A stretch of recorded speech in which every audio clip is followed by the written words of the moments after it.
Maya Rodriguez had learned long ago that survival meant wearing masks. The woman who served coffee at the downtown diner every morning, smiling sweetly at regulars and remembering how they liked their eggs, bore little resemblance to the person she became when darkness fell across the city. Few people in her ordinary life knew about the scars that crisscrossed her arms like a roadmap of violence, hidden beneath long sleeves even in the sweltering heat of summer. Fewer still understood the weight of secrets she carried in her chest, secrets that could destroy lives or save them, depending on her mood. The Tuesday morning shift at Bernie's Diner started like any other. Maya tied her long black hair back, checked that her sleeves covered the telltale marks on her forearms, and prepared for another day of pretending to be normal. Normal was exhausting. Normal meant smiling when customers snapped their fingers at her, meant accepting tips that barely covered her rent, meant listening to their problems as if she didn't have any of her own. But normal also meant invisible, and invisible meant safe. "Coffee's getting cold, sweetheart," called out Frank, one of her regulars. He sat at the same booth every morning, reading his newspaper and complaining about everything from the weather to the government. Maya had been serving him for 3 years, and he still didn't know her real name. To him, she was just sweetheart or honey or whatever diminutive term felt appropriate for a woman he saw as beneath his notice. "Coming right up," Maya replied, forcing brightness into her voice as she approached his table with the coffee pot. Her movements were fluid, practiced, giving no hint of the coiled tension that lived permanently in her muscles. Years of training had taught her to move without drawing attention, to blend into whatever environment she found herself in. Even here, pouring coffee and wiping down tables, she maintained the awareness that had kept her alive through situations most people couldn't imagine. As she refilled Frank's cup, her phone buzzed in her pocket. The sound sent a familiar chill down her spine.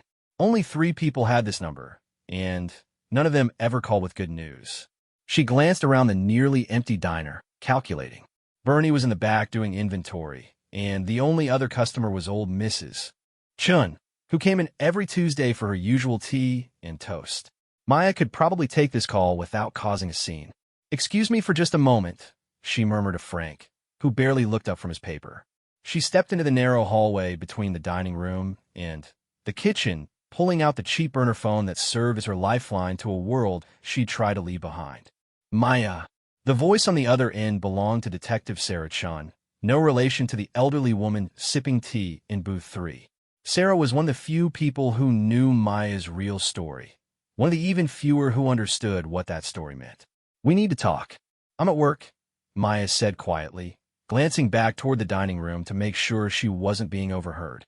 "Can it wait until tonight?" "It can't wait." Sarah's voice carried an edge that made Maya's stomach tighten.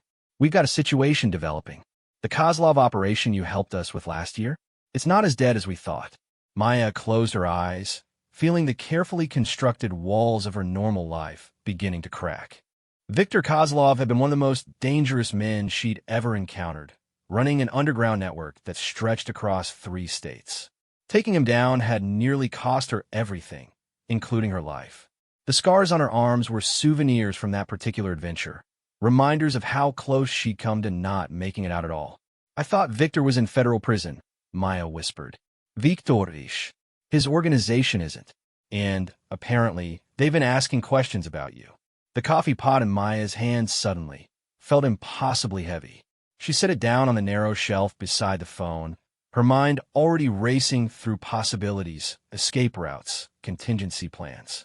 3 years of relative peace were about to end, and she knew from experience that when her 2 worlds collided, innocent people usually got hurt.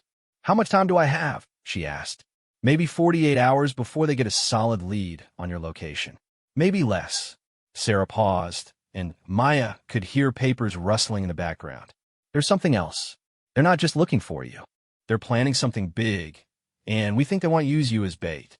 Maya felt a familiar coldness settle in her chest, the same emotional numbness that had carried her through the worst moments of her life. When fear threatened to paralyze her, she had learned to become something else entirely, something that didn't feel fear or doubt or pain. It was a dangerous transformation, one that had saved her life more times than she could count, but it always came with a price. "What do you need me to do?" she asked, though part of her already knew the answer. "Nothing. Stay safe. We're working on a way to handle this without putting you at risk." Maya almost laughed. Sarah meant well, but she had no idea how naive that sounded to someone who had been living at risk for most of her adult life. Safety was an illusion, and bait was exactly what Maya had once been trained to be. The only question was whether she would be bait for the authorities trying to catch the bad guys, or for the bad guys trying to catch her. "I have to go," Maya said. "Someone might notice I'm gone." "Maya, I'm serious. Don't try to handle this yourself. We'll find another way." But Maya had already hung up the phone and slipped it back in her pocket. She picked up the coffee pot and returned to the dining room, her smile perfectly in place as she topped off Frank's cup one more time. Her movements remained fluid and natural, giving no sign of the storm building inside her head. The next few hours passed in a blur of routine tasks and forced normalcy. Maya served breakfast, cleaned tables, counted tips, and smiled at customers, all while her mind worked through the implications of Sarah's call. The Kozlov organization had tentacles everywhere, connections that reached into law enforcement, city government, and the criminal underworld. If they were actively hunting her, nowhere would be truly safe. As her shift ended, Maya tied her apron behind the counter and gathered her things. Bernie emerged from the kitchen, wiping his hands on a towel. He was a good man, the kind who asked after her health and remembered her birthday, the kind who deserved better than having his diner become a target because of his employees' complicated past. "See you tomorrow, Maya," Bernie called out as she headed for the door. "See you tomorrow," she replied, though both of them somehow seemed to know it wasn't true. Maya walked the 6 blocks to her apartment building, taking a route that allowed her to check for surveillance without appearing paranoid. The skills came back like muscle memory, the ability to use reflective surfaces to spot followers, to vary her pace and direction in ways that would reveal anyone trying to tail her. By the time she reached her building, she was reasonably certain she was alone, but reasonably certain had gotten people killed before. Her apartment was a study in controlled minimalism. The furniture was functional, but unremarkable, the kind of pieces that wouldn't attract attention from landlords or neighbors. Most visitors would see it as the home of someone who didn't have much money but took pride in keeping things clean and organized. They wouldn't notice the strategic placement of the furniture that allowed for multiple escape routes, or the way every window and door had been reinforced without looking obviously modified. Maya went straight to her bedroom and pulled a small duffel bag from beneath the bed. Inside were documents, cash, and a few items that most people would never need, but that had kept her alive more than once.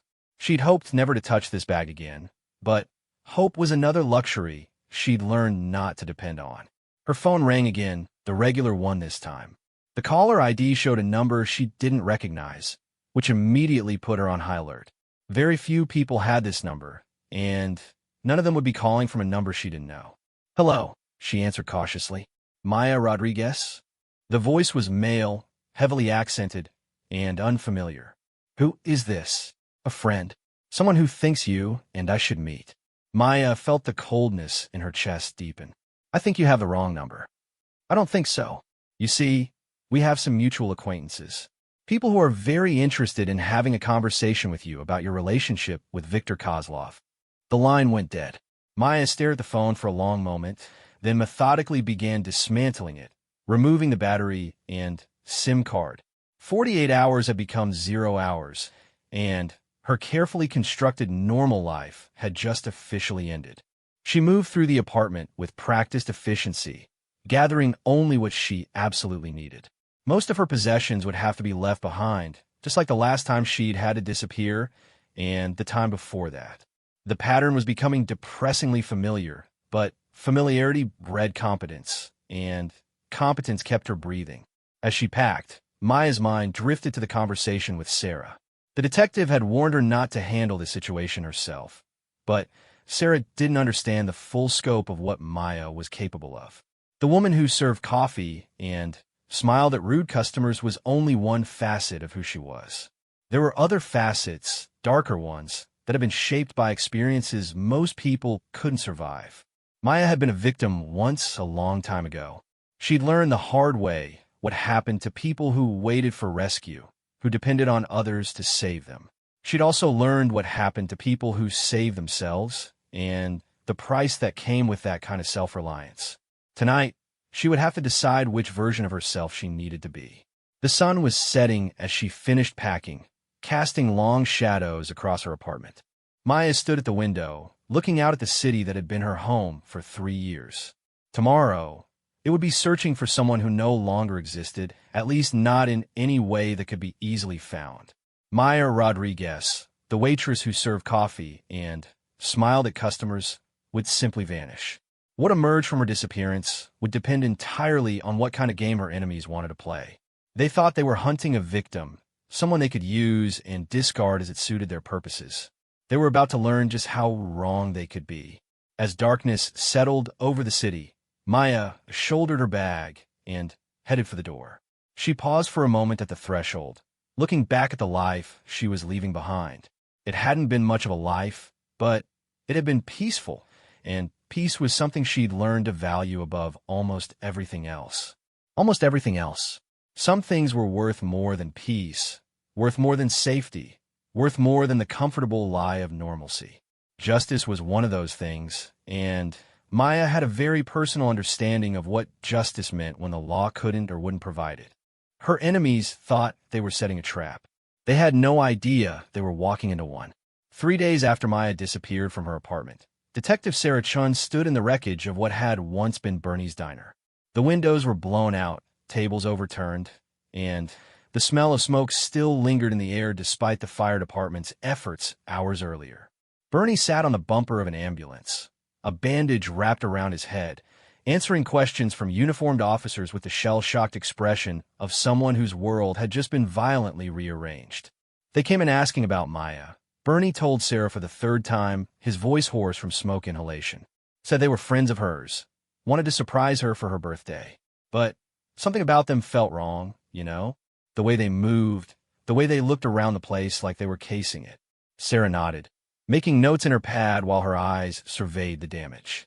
The attack had been methodical, but not professional, the kind of messy violence that suggested frustration rather than calculation. Whoever had done this was sending a message, but they were also revealing their own limitations. How many were there? Sarah asked. 4, maybe 5. Big guys looked like they spent a lot of time in the gym. When I told them Maya hadn't come to work for 3 days, they got angry. Started demanding her address, her phone number, anything that might help them find her. Bernie touched the bandage gingerly. When I said I didn't have that information, they didn't believe me. But you didn't give them anything? Bernie's jaw tightened with a stubborn pride that reminded Sarah why Maya had chosen to work for him. I don't give out employee information to strangers, no matter how big they are or how much they threaten me. Maya's a good girl. Whatever trouble she's in, it's not her fault. Sarah wished she could tell him how right he was, but Maya's story wasn't hers to share. Instead, she handed Bernie her card and promised that the police would find who was responsible for the attack. It was a promise she intended to keep, though probably not in the way Bernie expected. As the crime scene team finished their work, Sarah's phone buzzed with a text from an unknown number. The message was brief and signed, but she recognized the style immediately. Pier 47. Midnight. Come alone. Sarah stared at the message for a long moment, then deleted it. Maya was making contact, which meant she was alive and still thinking clearly enough to maintain operational security. It also meant she was planning something that would probably give Sarah nightmares for the next several years. The rest of the day passed with frustrating slowness. Sarah filed reports, coordinated with federal agents who were suddenly very interested in anything connected to the Kozlov organization, and tried to convince her superiors that Maya Rodriguez was a valuable asset rather than a dangerous liability. The conversation didn't go well.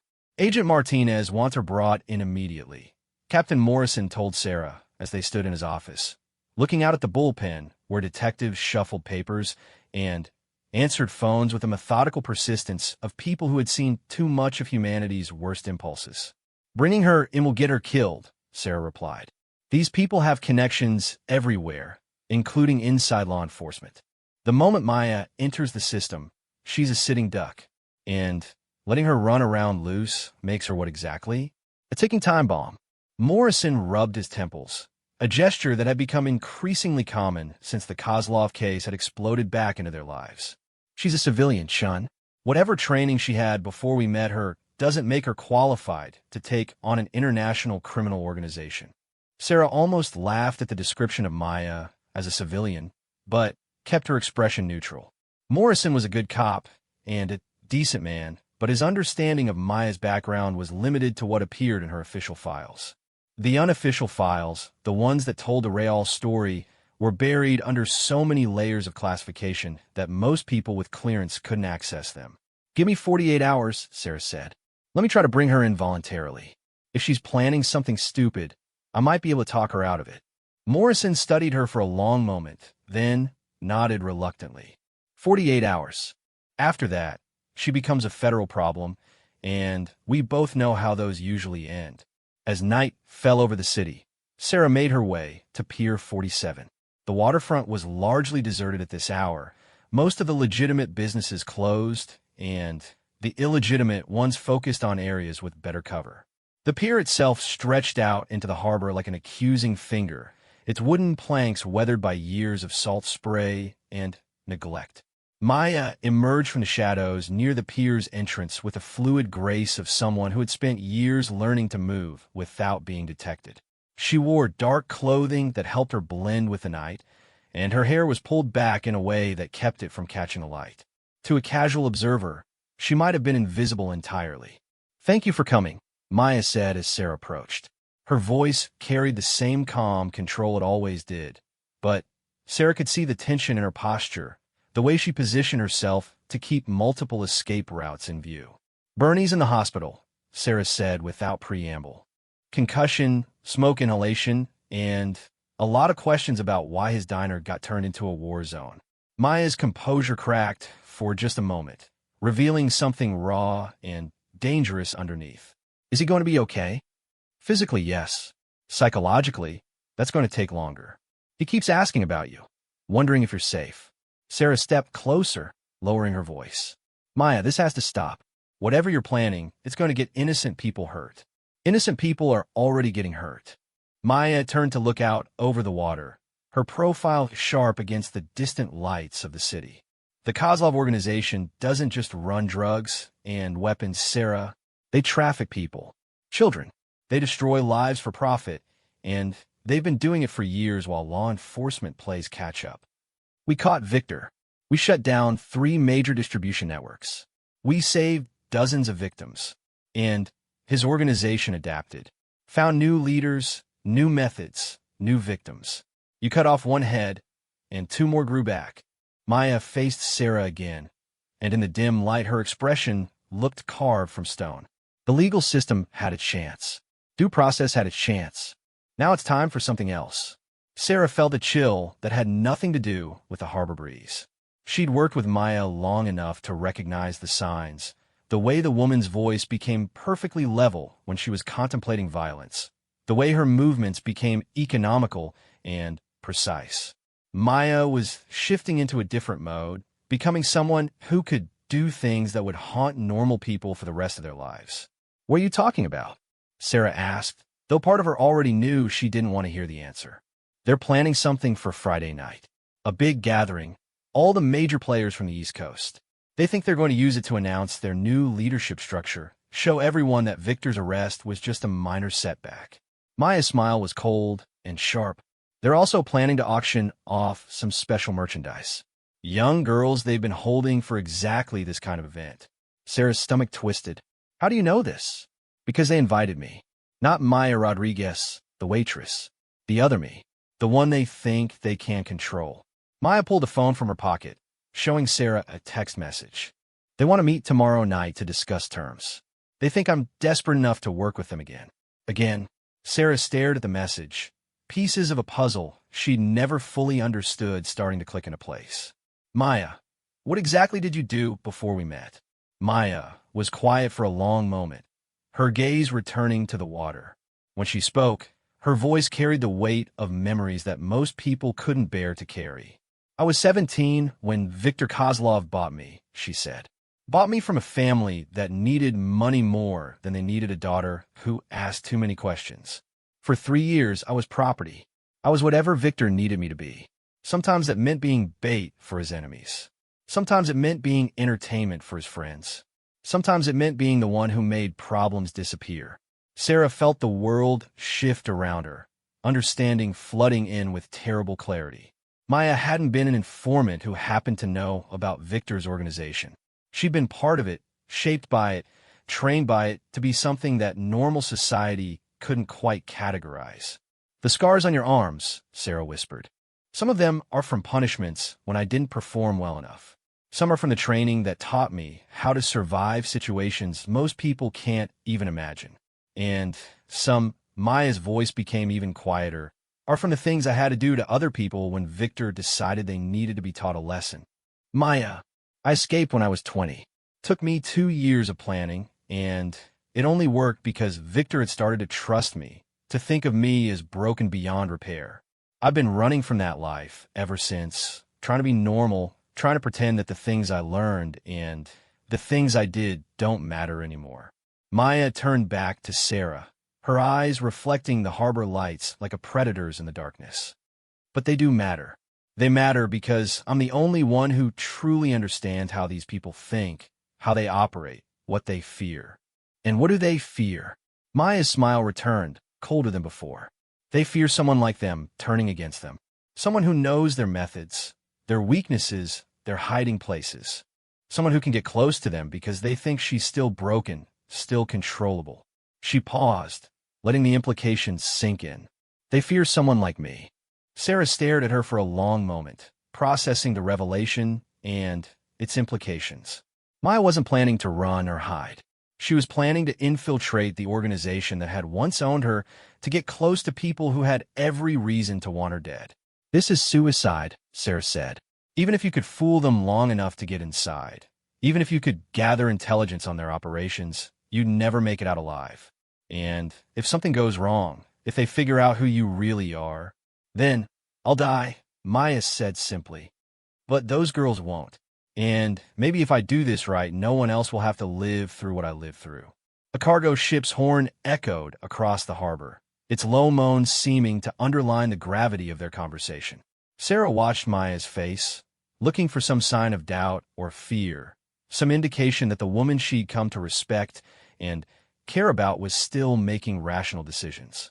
Instead, she saw only determination and a kind of peace that was somehow more frightening than any amount of fear would have been. Maya had made her choice, and Sarah recognized the look of someone who had moved beyond the possibility of being talked out of anything. What do you need from me? Sarah asked finally. Nothing. This has to be completely unofficial. If it goes wrong, you need to be able to honestly say you had no idea what I was planning. Maya handed her a small envelope. But if it goes right, if I can get the location and timing for Friday's auction, there's contact information in there for Agent Martinez. He'll know what to do with the intelligence. And if you don't make it out? Maya shrugged, a gesture that tried to appear casual but couldn't quite hide the weight behind it. Then, at least those girls will have a chance. That's more than I had when I was their age. Sarah took the envelope, her hand shaking slightly. Maya, there has to be another way. We could set up surveillance, build a case the right way. The right way takes months or years. Those girls don't have months or years. Maya stepped back, preparing to disappear into the shadows again. They have until Friday night, and then they disappear forever into a system that treats children like commodities. Wait. Sarah reached out, catching Maya's arm. If you're really going to do this, at least let me give you backup. Surveillance teams, communication equipment, something. Maya gently pulled her arm free. The only backup that matters is making sure someone knows where to find those girls when this is over. Everything else is just a way to get more people killed. She melted back into the darkness with the same silent efficiency she'd used to appear, leaving Sarah alone on the pier with an envelope full of implications and a growing certainty that she was about to watch someone she cared about walk into hell with no guarantee of walking back out. Sarah stood there for a long time after Maya disappeared, staring out at the water and trying to process everything she'd learned. The woman she'd thought she knew had been replaced by someone far more complex and dangerous, someone shaped by experiences that most people couldn't survive and trained in skills that most people couldn't imagine needing. Maya Rodriguez, the waitress who served coffee with a smile, had never really existed. She'd been a carefully constructed fiction, a mask worn by someone who had learned to be whatever she needed to be to survive. Tomorrow night, that someone would put on a different mask, one that would either save a group of innocent girls or get her killed in the process. As Sarah finally turned to leave the pier, she realized that Maya had been wrong about one thing. The right way didn't always take months or years. Sometimes it took a single person willing to risk everything for strangers who would never know her name. Sometimes the right way looked exactly like walking into hell with no backup and no guarantee of coming home. Maya stood in front of the cracked mirror in the motel bathroom, transforming herself into someone she'd hoped never to become again. The cheap overhead light flickered intermittently, casting harsh shadows that emphasized the angles of her face and the coldness in her eyes. With each careful stroke of makeup, each deliberate styling choice, Maya Rodriguez, the waitress, disappeared a little more, replaced by someone whose very existence was a weapon. The clothes she'd chosen told a specific story. The designer dress, purchased with cash from a boutique that didn't ask questions, was expensive enough to suggest success, but not so flashy as to seem nouveau riche. The jewelry was real, but understated, the kind worn by someone who had learned that true power didn't need to advertise itself. Every detail had been calculated to present the image of a woman who had not only survived the criminal underworld, but had thrived in it. Her phone buzzed with a text message from a number she recognized, but hadn't seen in 3 years. The meeting location had been moved twice since the original contact, a standard security protocol that told Maya her former captors were taking this reunion seriously. The final location was a warehouse in an industrial district where legitimate businesses closed early and questionable ones operated under cover of darkness. Maya checked her reflection one final time, satisfied that the transformation was complete. The woman staring back at her bore little resemblance to the person who had served coffee and smiled at rude customers. This woman had edges that could cut, eyes that revealed nothing, and a posture that suggested she was comfortable with violence in all its forms. This was who she'd been forced to become at 17, and who she was choosing to become again at 30. The drive to the warehouse took her through parts of a city that most people avoided, neighborhoods where streetlights were broken more often than they worked, and where the sound of sirens was background noise rather than cause for alarm. Maya knew these streets well from her previous life, could navigate them even in darkness, and recognized the subtle signs that indicated which blocks were controlled by which organizations. As she approached the meeting location, Maya's mind shifted into the hyper-aware state that had once been necessary for survival. Every parked car became a potential threat, every shadow a possible hiding place, every sound a signal that could mean the difference between life and death.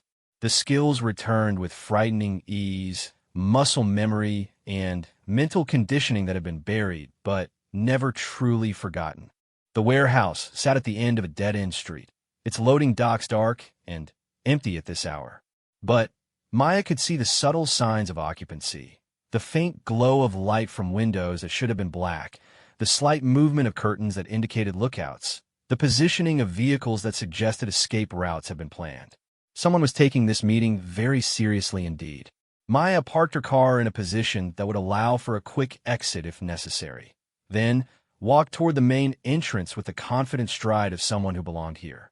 Her heart rate remained steady, her breathing controlled, her expression carefully neutral. Fear was a luxury she couldn't afford, and doubt was a weakness that could get her killed. The door opened before she could knock, revealing a man she recognized from her nightmares.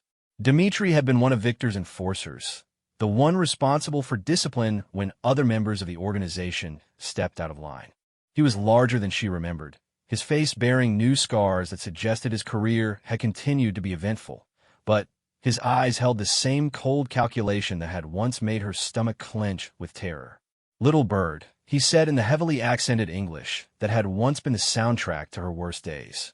"You have grown wings." "Dmitri." Maya's voice remained level, giving no hint of the memories his presence triggered.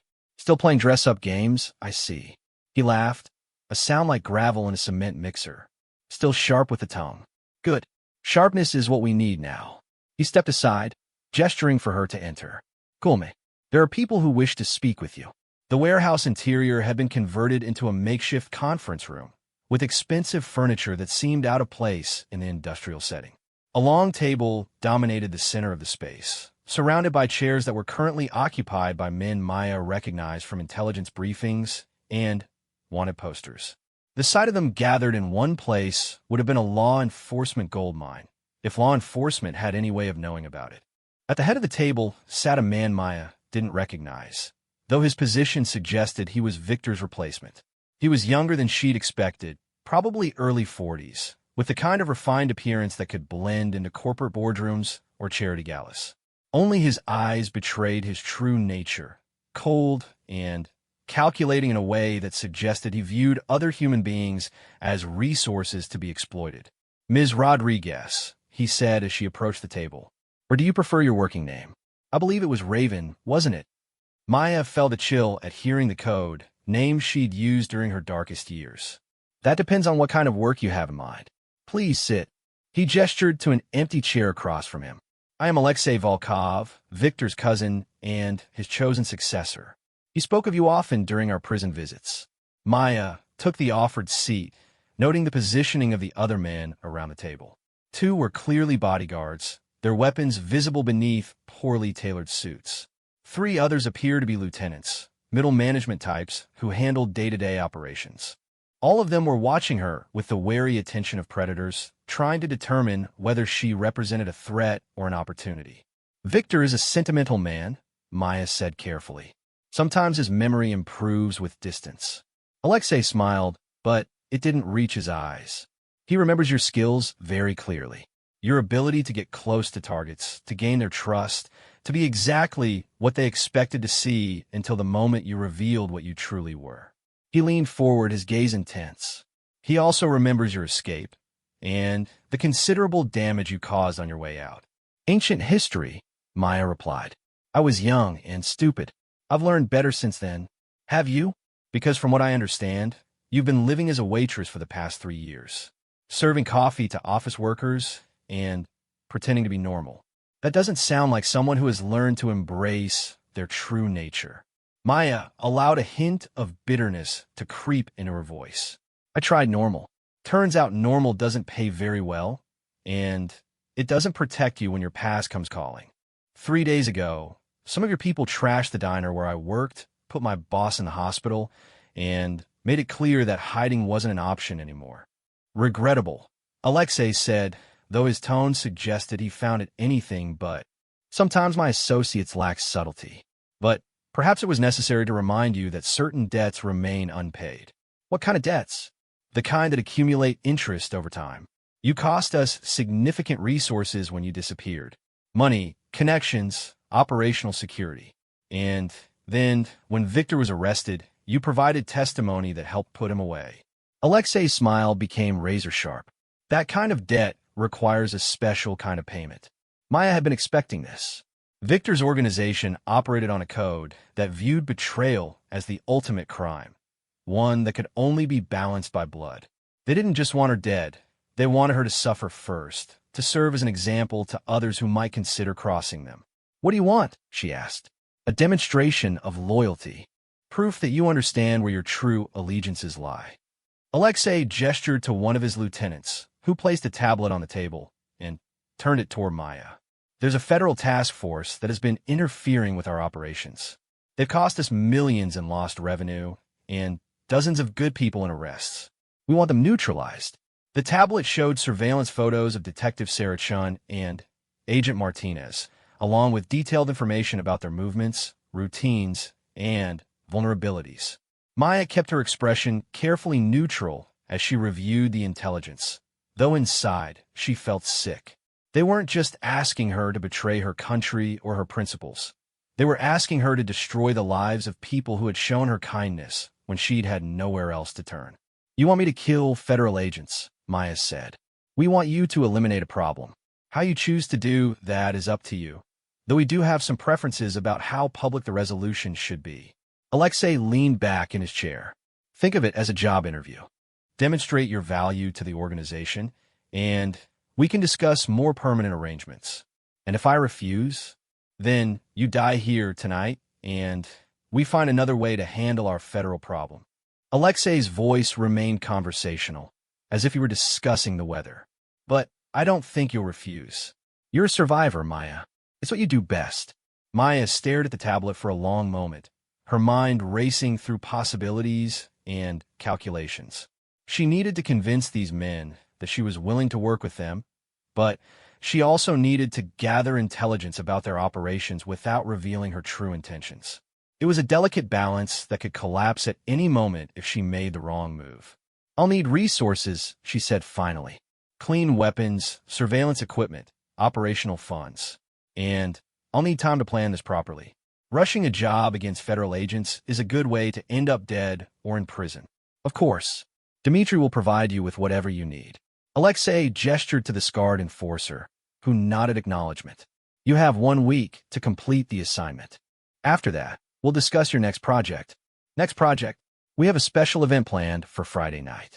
High-value clients, exclusive merchandise, the kind of evening that generates significant revenue for the organization.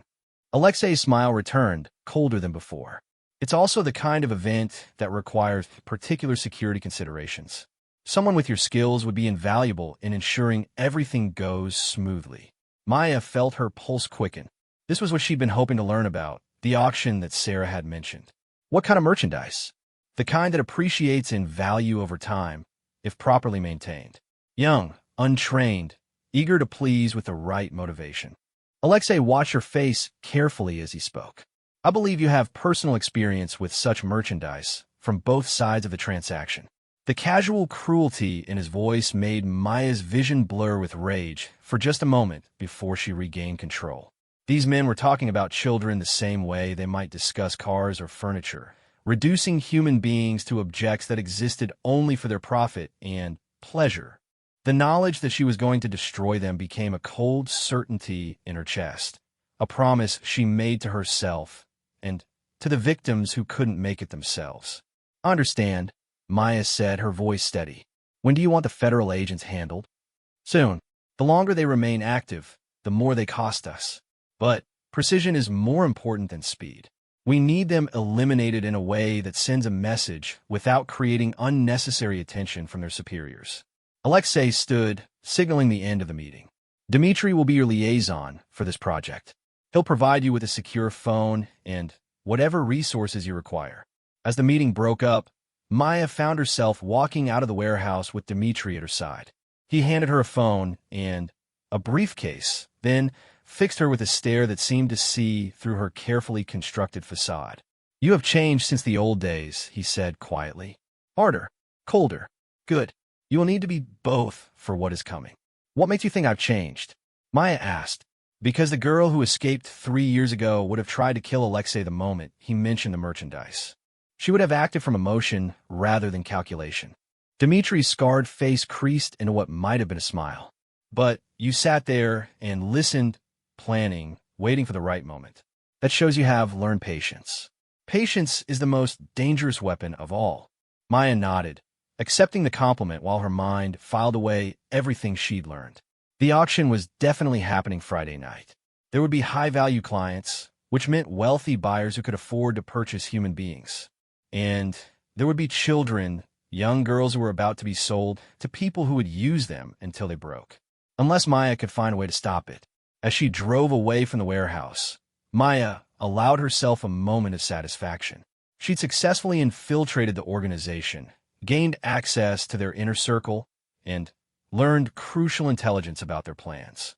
But that satisfaction was tempered by the knowledge that she was now committed to a course of action that would almost certainly end in violence. The phone Dmitri had given her buzzed with a text message containing an address and a time. Her first assignment was being activated, and she would have to convince Sarah Chun and Agent Martinez to trust her enough to walk into what they would undoubtedly recognize as a trap. Maya drove through the dark streets of the city, planning conversations, and calculating risks. Tomorrow night, she would have to be three different people: the loyal criminal willing to kill federal agents, the undercover asset feeding intelligence to law enforcement, and the broken girl who had once been bought and sold like property. The hardest part wouldn't be maintaining the deception. The hardest part would be holding onto enough of Maya Rodriguez, the waitress who served coffee with a smile, to remember why saving those children was worth risking everything. The abandoned factory on the outskirts of the city had once produced automotive parts for the domestic car industry. Now it served as a meeting place for conversations that couldn't happen in civilized locations. Its empty assembly lines and broken windows providing cover for activities that required absolute privacy. Maya arrived first, as was her habit, using the extra time to study sight lines and escape routes while her mind worked through the dangerous game she was about to play. Detective Sarah Chun and Agent Martinez arrived separately, approaching from different directions with the careful paranoia of law enforcement officers who had learned that survival meant never fully trusting anyone. Maya watched them from her position in the factory's main floor, noting the way they moved, the positioning of their weapons, the subtle hand signals that indicated they were coordinating their approach despite appearing to work independently. "This feels like a setup," Agent Martinez said as he emerged from behind a support beam, his hand resting casually on his sidearm. He was younger than Maya had expected, probably early 30s, with the kind of intense focus that suggested he took his job personally. "Everything feels like a setup when you're dealing with people like this," Sarah replied, though she kept her own weapon accessible. "Maya, we're here. What do you have for us?" Maya stepped out of the shadows, moving slowly to avoid triggering any defensive reactions. Both officers tensed when they saw her, and she realized that her transformation from waitress to criminal operative was more complete than she'd intended. The expensive clothes, the confident posture, the predatory way she moved through space, all of it communicated danger in a language that law enforcement was trained to read. "Thank you for coming," Maya said, her voice carefully neutral. "I know this isn't exactly standard procedure." Standard procedure went out the window the moment federal agents started getting death threats with your name attached to them, Martinez said. His eyes never stopped moving, constantly scanning their surroundings for potential threats. "Sarah tells me you've made contact with Victor's replacement. That you're planning something that's either brilliant or suicidal." "Both, probably." Maya pulled out the phone Dimitri had given her, along with a small device that looked like a hearing aid. "They've given me an assignment. I'm supposed to eliminate both of you within the next 48 hours. Sarah's hand moved toward her weapon before Maya raised her own hands in a peaceful gesture. "I'm not here to kill you," Maya said quickly. "I'm here to ask for your help in making it look like I did." Martinez frowned. "What kind of help?" "The kind that requires you to trust me completely, even when everything suggests that trust is misplaced." Maya set the phone and device on a crate between them. "They've given me surveillance equipment and a secure communication link. They'll be monitoring my progress, expecting regular updates. I need to convince them that I've successfully eliminated 2 federal agents without actually killing anyone." "And how exactly do you propose to do that?" Sarah asked. "By staging your deaths in a way that's convincing, but not immediately verifiable. Car accidents, building collapses, the kind of incidents that might leave bodies difficult to identify or recover." Maya's voice became clinical, businesslike. "It'll buy us time, maybe a few days before they start asking uncomfortable questions." "Time for what?" Martinez demanded. "Time to get inside their auction. Friday night. They're selling children to the highest bidders. High-value clients from across the country, maybe internationally. It's the kind of event that could generate millions in revenue and destroy dozens of innocent lives." Maya met each of their gazes in turn. "It's also the kind of event where one person on the inside could do significant damage if they knew what they were doing." Sarah and Martinez exchanged glances, having one of those wordless conversations that partners develop over time. Maya could see them weighing the risks, calculating the potential benefits, trying to determine whether she was proposing a legitimate operation or leading them into a trap. "Let's say we agree to this insane plan," Sarah said finally. "Let's say we help you fake our own deaths and give you access to this auction. What guarantee do we have that you won't actually be working for them? That this isn't an elaborate way to eliminate federal interference in their operations? Maya had been expecting this question, but it still stung. The doubt was reasonable, even necessary, but it highlighted the impossible position she'd put herself in. To be effective as an undercover operative, she had to become convincing as a criminal, which meant becoming someone that good people had every reason not to trust. You don't have any guarantees, Maya said honestly. The woman standing in front of you is someone who spent 3 years learning how to lie, steal, and kill for Viktor Kozlov's organization. She's someone who could absolutely be playing both sides, feeding intelligence to whoever offers the best deal. All you have to go on is my word, and the word of someone like me probably isn't worth much. Then, why should we trust you? Martinez asked. Because the alternative is doing nothing while children are sold to monsters, Maya said, her carefully controlled mask slipping just enough to reveal the fury burning underneath. Because every minute we spend debating operational security is another minute those girls spend wondering if anyone in the world cares enough to help them. Because sometimes doing the right thing means working with people you can't fully trust and hoping that their motivations align with yours. The factory fell silent except for the distant sound of traffic on the highway.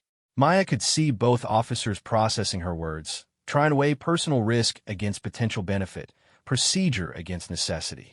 It was the kind of calculation that defined careers in law enforcement, the moment when following the rules had to be balanced against protecting the innocent. What do you need from us? Sarah asked finally. Maya felt a surge of relief that she was careful not to show. A crime scene that tells the right story. Something that looks like a professional hit, but doesn't actually require anyone to die. And I need you to disappear for at least 72 hours after the scene is discovered. No contact with headquarters, no electronic communications, nothing that could be traced back to you. That's asking a lot, Martinez said. Going dark for 3 days without authorization could end both our careers. Staying visible could end both your lives, Maya replied. These people have sources everywhere. The moment they suspect you're still alive, they'll start hunting you with resources that make federal task forces look underfunded. Martinez pulled out his phone, checking messages and missed calls with the expression of someone who was already behind on a dozen different cases. Even if we agree to this, even if we can stage our deaths convincingly enough to fool Victor's people, what happens after Friday night? How does this end without you getting killed or arrested?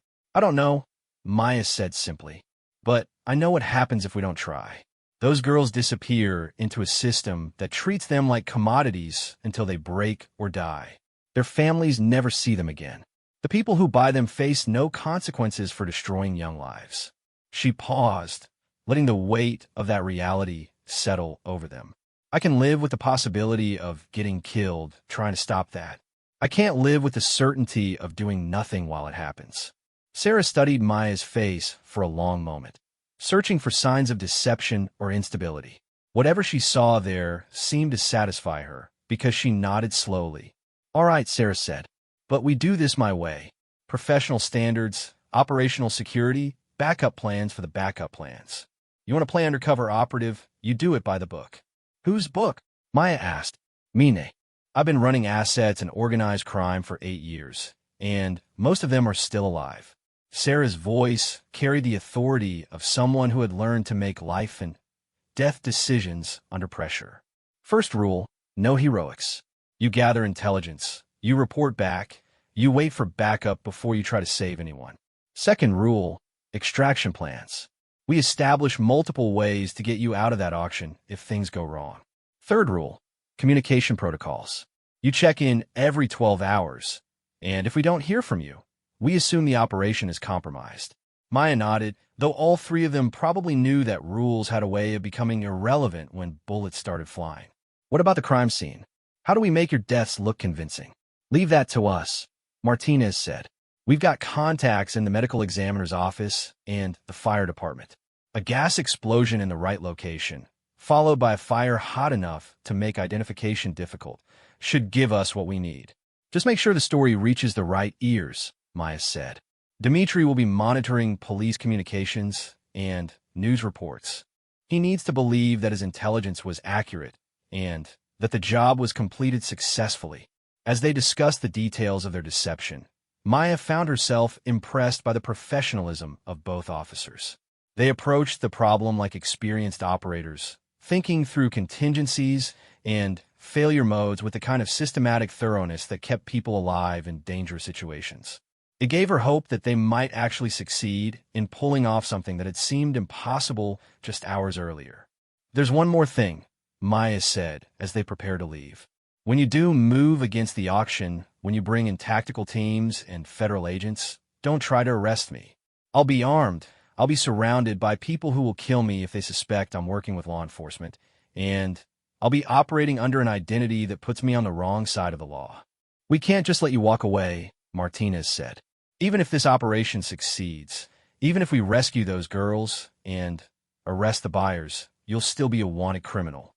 The Justice Department doesn't offer immunity to people who fake the deaths of federal agents." "I'm not asking for immunity. I'm asking for a head start." Maya's voice remained steady, but Sarah could see the exhaustion in her eyes, the weight of years spent running from a past that refused to stay buried. "Give me an hour before you put out the arrest warrants. Let me get far enough away that I have a chance of disappearing again." "Maya," Sarah started to speak, but Maya cut her off with a gesture. "This isn't a negotiation. It's not even a request. It's just information you should have when you're making your operational decisions." Maya picked up the phone and surveillance device, tucking them back in her jacket. "In 72 hours, assuming everything goes according to plan, those children will be safe. That's worth whatever happens to me afterward."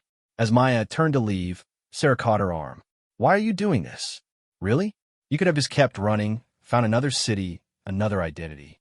Why risk everything for children you've never met?" Maya looked back at her, and for a moment the careful mask slipped completely, revealing someone much younger and more vulnerable than the criminal operative she'd become. "Because no one did it for me," Maya said quietly. "Because when I was 17 and scared and alone, no one thought I was worth saving. Because maybe if I can save them, it means I was worth saving too." She walked away then, disappearing into the shadows of the abandoned factory with the same silent efficiency she'd used to appear. Sarah and Martinez stood in the empty space, listening to the distant sound of a car engine starting and fading into the night. "Think she'll actually go through with it?" Martinez asked. Sarah stared at the spot where Maya had vanished, thinking about the woman who served coffee with a smile and the predator who could move through the criminal underworld like she belonged there. They were the same person, shaped by experiences that most people couldn't survive and driven by motivations that most people couldn't understand. "Yes," Sarah said finally. "I think she will.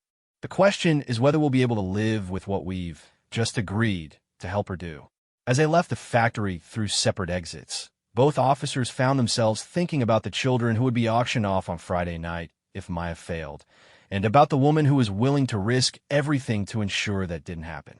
It was the kind of moral complexity that made law enforcement both necessary and impossible, the gray area where doing the right thing meant breaking the rules, and where heroes and criminals sometimes turn out to be the same person. The warehouse complex on Friday night looked like any other industrial facility from the outside, but Maya could feel the tension radiating from it like heat from a furnace. Expensive cars filled the parking lot, their owners having traveled from across the country for an evening of commerce that existed in the darkest corners of human experience.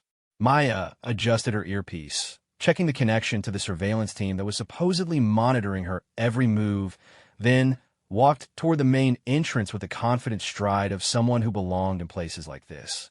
The security checkpoint just inside the door was more thorough than airport screening, with metal detectors, body scanners, and guards who looked like they'd been recruited from military special forces. Maya submitted to the search with practiced patience, knowing that any sign of nervousness would draw unwanted attention. The weapons they found were expected, a small pistol and a knife that were exactly what someone in her supposed position would carry for protection. "Raven," called out a familiar voice as she cleared security. Dmitri approached from across the converted warehouse space, his scarred face creasing into what passed for a smile. "You are punctual. Good. Alexei wishes to speak with you before the evening's activities begin. Maya followed him through a maze of temporary partitions that had divided the warehouse into discrete areas. She could see preparation areas where armed guards checked equipment and reviewed protocols, holding areas where shadows moved behind heavy curtains, and what appeared to be a staging area where men in expensive suits sampled champagne and discussed their preferences for the evening's merchandise. The casual normalcy of it all made Maya's skin crawl. These weren't monsters hiding in caves or lurking in alleyways. They were successful businessmen, respected pillars of their communities, people who attended charity galas and political fundraisers when they weren't purchasing children for their personal entertainment. The banality of evil, Hannah Arendt had called it, and Maya was seeing it in its purest form. Alexei Volkov waited in what had once been the warehouse manager's office, now converted into a temporary command center with multiple screens showing security camera feeds and communication equipment that would have been impressive in a legitimate business operation. He looked up as Maya and Dmitri entered, his expression unreadable. "Excellent work with the federal agents," he said without preamble. "Clean, professional, no unnecessary complications. Exactly what we hoped for when Victor recommended you."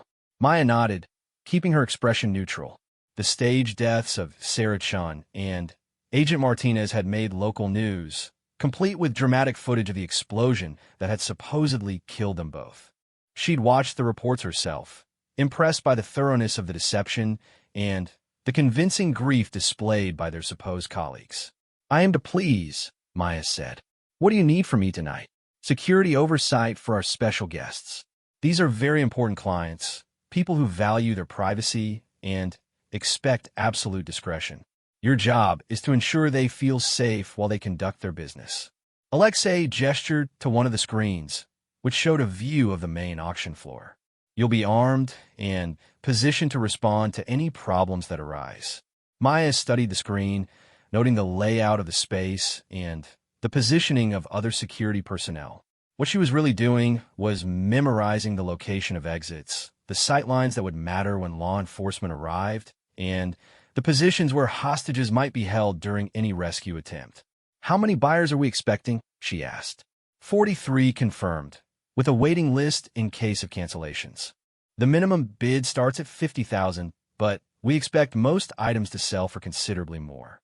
Alexei's voice was matter-of-fact, as if he were discussing the sale of furniture rather than human beings. "The merchandise has been carefully selected and prepared. Very young, very trainable, very appealing to discerning customers." Maya forced herself to nod, as if this information was merely business data rather than a catalog of horrors that would haunt her dreams. "Any special security concerns I should know about?" "The usual. Some of our guests prefer to inspect the merchandise personally before bidding, which requires careful supervision to ensure the product isn't damaged. And, of course, we must be prepared for the possibility of law enforcement interference, though your recent work has significantly reduced that risk." A chill ran down Maya's spine as she realized the full implications of what Alexei was telling her. The buyers wouldn't just be purchasing children's sight unseen. They would be examining them, handling them, treating them like livestock at an auction.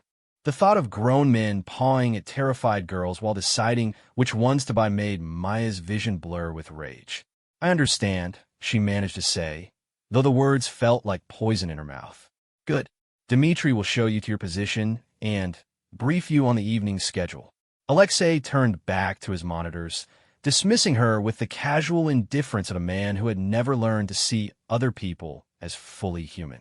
"Remember, these clients represent millions in revenue. Their comfort and satisfaction are our primary objectives tonight." Maya followed Dmitri through more corridors, past rooms she didn't want to think about, and conversations she didn't want to hear. Her earpiece remained silent, which meant either that the surveillance team was maintaining communication discipline or that something had gone wrong with the plan. Either way, she was committed now to seeing this through to whatever end awaited. The main auction floor had been set up like a high-end auction house, with comfortable seating arranged in neat rows facing a raised platform. The lighting was warm and sophisticated, the sound system clear and professional, The whole setup designed to make the buyers feel like they were attending a legitimate business event rather than participating in one of humanity's oldest and most despicable crimes. Maya's position was at the back of the room, where she could observe both the buyers and the merchandise while maintaining clear sight lines to all the exits. She checked her weapons, verified her communication equipment, and tried to prepare herself mentally for what she was about to witness. The buyers began filing in shortly after 9 p.m., men ranging in age from their 30s to their 70s, all dressed in expensive clothing and carrying themselves with the confidence of people who were accustomed to getting whatever they wanted. Maya recognized several faces from intelligence briefings, businessmen, and politicians who led public lives of respectability while secretly participating in enterprises that would destroy their careers if exposed. At 9:30, the lights dimmed, and Alexei took the stage with the polished presentation style of someone who had done this many times before. He welcomed the buyers, outlined the evening's procedures, and reminded them of the discretion that had made this event possible. Then, he gestured toward a curtained area at the side of the stage, and Maya's heart began to pound as she realized the moment she'd been dreading was about to arrive. The first girl who was led onto the stage couldn't have been more than 14 years old. She was small for her age, with dark hair and darker eyes that held the hollow expression of someone whose spirit had been systematically broken. She wore a simple white dress that emphasized her youth and vulnerability, and she moved with the mechanical obedience of someone who had learned that resistance only made things worse. The auctioneer began his presentation with clinical detachment, describing the girl's attributes as if she were a piece of property rather than a human being. Age, measurements, training level, special skills, all delivered in the same tone a car salesman might use to describe a vehicle's features. The buyers listened with rapt attention, some taking notes, others already calculating their bidding strategies. Maya forced herself to watch, to memorize faces and voices, to gather intelligence that would be crucial when law enforcement moved in. But inside she was screaming. The girl on the stage could have been her 15 years ago, could have been any of the countless children who disappeared into this system every year. The buyers weren't just purchasing a person. They were purchasing someone's daughter, someone's sister, someone who should have been worried about homework and friends rather than surviving whatever sick fantasies her purchaser had in mind. The bidding started at $50,000 and quickly escalated. Maya watched in horrified fascination as men competed to own a child, their enthusiasm growing with each raised bid. When the hammer finally fell at $180,000, the winning bidder stood to acknowledge the congratulations of his colleagues with the satisfied smile of someone who had just acquired a valuable collectible. The girl was led off the stage, and Maya had to resist the urge to follow, to do something, anything, to prevent what was about to happen to her. But premature action would only ensure that the other children shared her fate, and Maya had to trust that the law enforcement team was in position and ready to move when the signal came.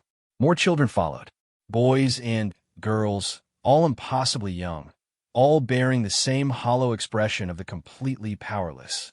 The buyers became more animated as the evening progressed, their inhibitions dropping as alcohol and excitement overcame whatever conscience they might have possessed. Maya listened to their conversations during breaks between lots, casual discussions of preferences, and previous purchases that revealed the true scope of the network they were dealing with. By 11 p.m., 23 children had been sold for a total of over $4 million.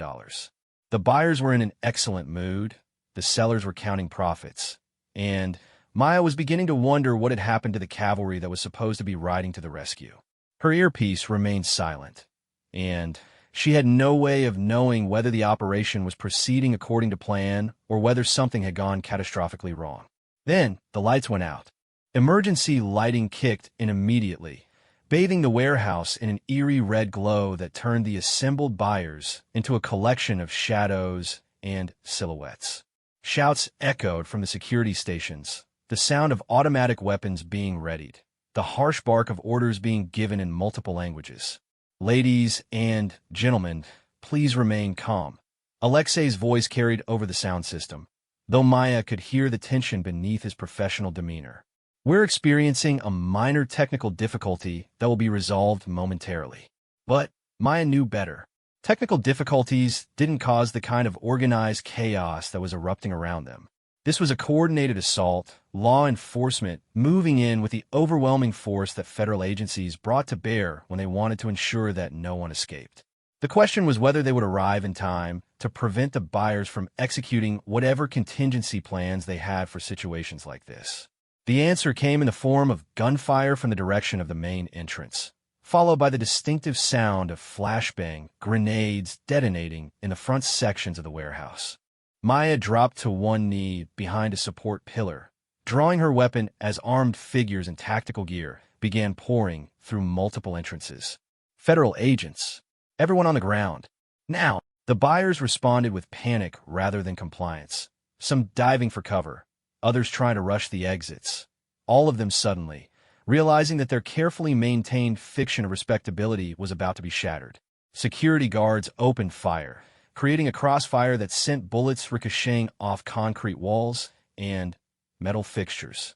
Maya found herself in the impossible position of being armed in the middle of a federal raid, surrounded by criminals who thought she was one of them and law enforcement officers who had every reason to shoot first and identify her later.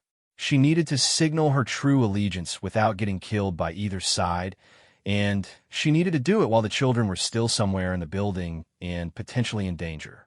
A hand grabbed her shoulder from behind, and Maya spun around to find Dmitri pointing an assault rifle at her chest. His scarred face was twisted with suspicion, and his finger rested on the trigger with the casual readiness of someone who had killed many people and felt no particular reluctance about adding another to his count. "Something is wrong here," he said, his voice barely audible over the sound of continuing gunfire. "Too convenient. The federal agents die, and then federal agents attack. You think we are stupid?" Maya stared at him for a moment, calculations running through her mind at lightning speed. She could try to maintain her cover, hope that the tactical teams would reach her position before Dmitri decided to pull the trigger. She could attempt to disarm him, though he was larger and stronger and had the advantage of position. Or she could finally drop the pretense and become what she had always been underneath the carefully constructed masks. "You're right," Maya said quietly. "Something is wrong here." She moved with the fluid precision of someone who had been trained by the best and motivated by pure necessity. Her left hand deflected the rifle barrel, while her right drove the knife she'd concealed at her sleeve up under Dmitri's ribcage, angling toward his heart with the anatomical knowledge of someone who understood exactly how to kill efficiently and quietly. Dmitri's eyes widened in shock and recognition as he realized what was happening. "You?" he gasped. "Never broke," Maya finished for him. "Never gave up. Never stopped planning for this moment."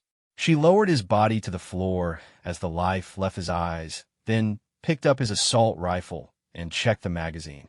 40 rounds, more than enough for what she had to do next. The children were being held somewhere in this building, and she was the only person in position to reach them before their captors decided that dead witnesses were better than living evidence. Maya Rodriguez, the waitress who served coffee with a smile, was gone forever. What remained was something harder, colder, and infinitely more dangerous. Someone who had learned to be predator instead of prey. Someone who understood that justice sometimes wore the face of vengeance.